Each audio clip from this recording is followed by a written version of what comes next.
we have some attendees out here practicing the Second Amendment today. I love it. I'm going to bring Shaun Kranish from keepingbear.org. Him and his crew, come on up real quick. And I just want y'all to kind of give us a little bit of why you're here today, brother, and why it's important to not be complacent and make our voices heard. Thank you, Zeb. Thank you so much. And thank you to the TNTA for putting all this on and all the hard work that went into bringing all this equipment out, letting everybody know about what's going on. So I'm from Illinois originally, and I'm 38 years old. When I was a kid, actually I remember in second grade when I learned about the Second Amendment in social studies, and I remember thinking like, wow, that's so cool. It's so cool that we have a country that makes sure that people can have the power, that the power is in and within the people. I thought that was like so cool.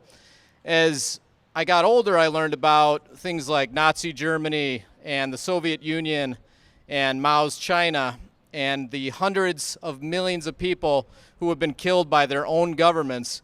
And it got me thinking about guns a little bit, but I was still a kid. I didn't think about it too much.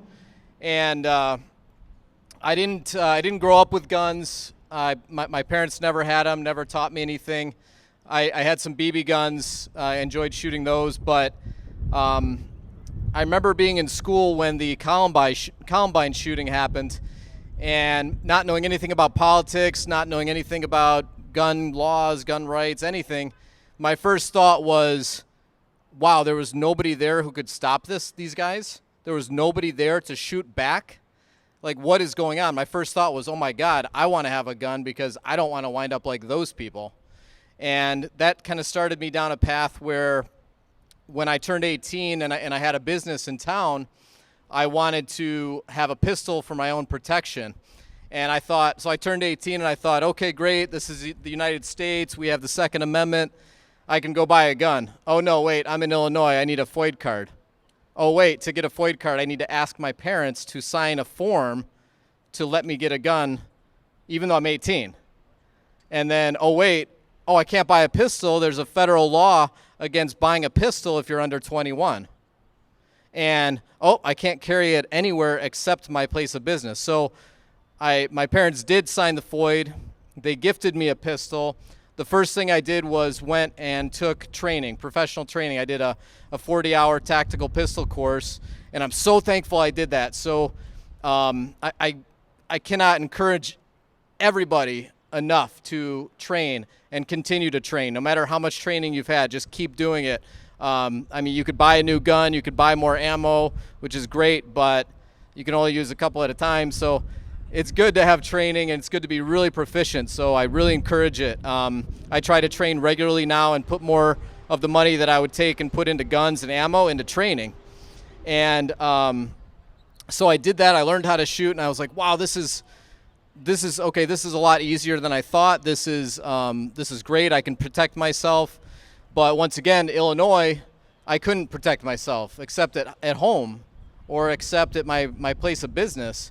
And that was just unacceptable to me. So in 2005, I started iCarry.org, and I started with the goal of getting shall issue carry passed in Illinois, which was really hard because Illinois was the crown jewel of gun control in the Midwest. And it took us 7 years and a lot of work and a lot of different groups and countless people doing things to get that passed. But we were successful. We accomplished our goal of getting shall issue carry so that anybody who qualified, who met the requirements, could get it. There's no discretion, no discrimination by the government.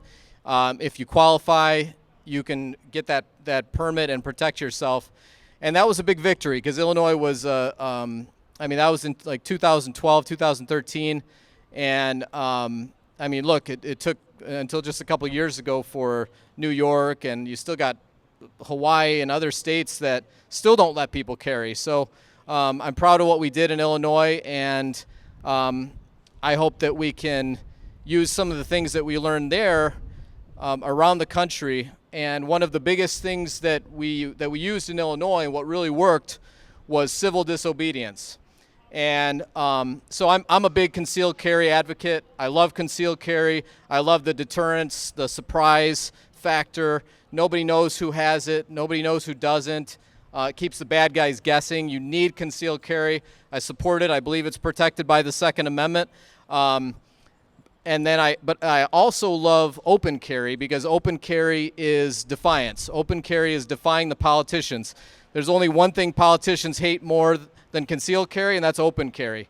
When you in their face say, you know what, I'm going to practice my rights, I'm going to exercise my rights, even though you don't like it, they can't stand it.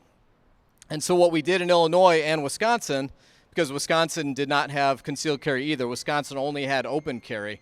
So what we did was we had big charity events, and we did food drives, litter pickups, things like that. We talked about doing a blood drive. We didn't get that far, but we would do these big open carry pistol events, and oh God, they hated that. They wanted that to stop. Like, make it stop, make it stop. And that helped pass concealed carry. After that, I had kids. After we got that passed, I went back to being a family man. We accomplished our goals. But recently, with all the things, I'm a libertarian-minded person, and I believe in small government. I believe government should basically do 5 things. Number 1, protect rights. Number 2, provide for the common defense. Number 3, protect the environment. Number 4, settle some limited disputes. And number 5, punish criminals. And that's it. And a criminal is someone who violates the rights of another. And, in that, the way that government has gotten these last few years with the COVID lockdowns, with mandatory or coercive vaccinations and medical programs, and telling people to stay in your house, shut down your business, open the border wide open for other people, and then stick them on social programs. I'm tired of it. I've got kids, and I don't want to give a country to my kids that's in that kind of situation. And I want to see more quote unquote conservative type people. I don't really like the conservative liberal labels, but I'll use that. Like, I want to see more people who believe in the Second Amendment, more people who believe in the rule of law, but laws that punish crimes with victims and focusing on real crimes. I want to see more of those types of people, the people who believe in freedom and limited government. I want to see those people come out and unite more, and we need it. Anybody want to plug in? What's that? Anybody want to plug real quick? I can't think of anyone around here, but Your organization? yeah, okay, yeah. So my group is keepandbear.org, and we do this around. We've been around Middle Tennessee mostly. Like right now, I'm exercising civil disobedience. I'm breaking state law right now, so I'm carrying a long gun, a rifle, with ammunition, quote unquote, nearby. We've been doing it for like a year, and I've talked to state troopers. I've stood right next to them. I just had a contact with a state trooper about a week ago, and he's like, "Oh, what's in your magazines there? What do you got?" And I'm sporting the crystal clear Lancer mags. He's like, "Oh, what's in there? What's in there?" I'm like, "What do you mean? Like, what are you asking?"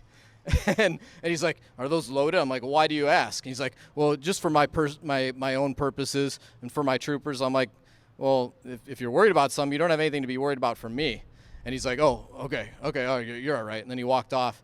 But I really believe that we have to take it to the next level. In recent years, thinking more on the Second Amendment, it's unique in the Bill of Rights in that the Bill of Rights lists a lot of rights. In writing affirms rights that we know already exist. But the only one in the Bill of Rights that talks about a duty is the Second Amendment. And it's that implied duty. It states it black and white. It says a well-regulated militia being necessary to the security of a free state. Now, it doesn't say preferable, advisable, recommended. It says necessary, and I think they're right. I think they were right, and I think that's why so many things have gone downhill, why we have so many laws, and we have the standing army of the police with their immunity. And I love the First Amendment auditing movement, and I would like to see a similar auditing movement in the Second Amendment realm. and more. I mean, I do both at the same time, but I think we like the First Amendment auditing. That's civil disobedience. The cops don't want us to video them. The government officials working in their offices, they don't want to be videotaped because they're sitting there doing nothing all day. And I really love that approach that y'all do, because I think there's a lot of police officers and Leo out there that understand that they shouldn't be enforcing these unconstitutional laws. And that's why we love what y'all are doing. We look forward to bringing y'all out to Appalachia too. So we've been talking about that. I can't wait. Well, thank you for coming up Hey, here, thank Shaun. you for having us. Appreciate it. Thank you very much.